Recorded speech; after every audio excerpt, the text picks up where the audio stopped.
बारिश माँ की मोहब्बत और मन्नो और शेरू की शरारत। बादल गहरे हो चुके थे, बारिश की बूंदें जमीन पर रक्स कर रही थीं और हर तरफ ठंडी हवा चल रही थी। एक छोटे से प्यारे घर में दाऊद और दुआ अपनी माँ के साथ खिड़की के करीब बैठे खाने से लुत्फ अंदोज हो रहे थे। बाहर बाग में हर चीज बारिश से निखर चुकी थी, फूल खिल उठे थे और सब्जे पर पानी के कतरे चमक रहे थे। दरवाजे पर उनकी शरारती बली मन्नो दबक कर बैठी बारिश को देख रही थी। इसके बराबर में शेरू, उनका शरारती कुत्ता, खुशी से अपनी दम हिला रहा था। दाऊद ने हंसते हुए कहा, उम्मीद देखे। मन्नो डर रही है और शेरू बाहर भागना चाह रहा है। दुआ ने चम्मच रखते हुए कहा, शेरू तो पानी में खेलने के लिए बेचैन हो रहा है।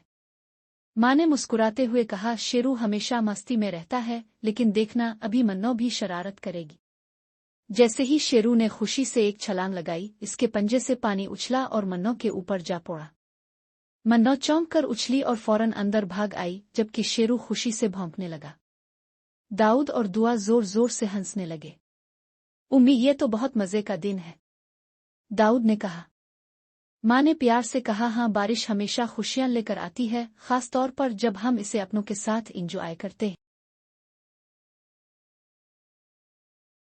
बाहर बारिश मुसलसल बरसती रही और अंदर हंसी मोहब्बत और माँ की शफकत ने माहौल को मजीद खूबसूरत बना दिया।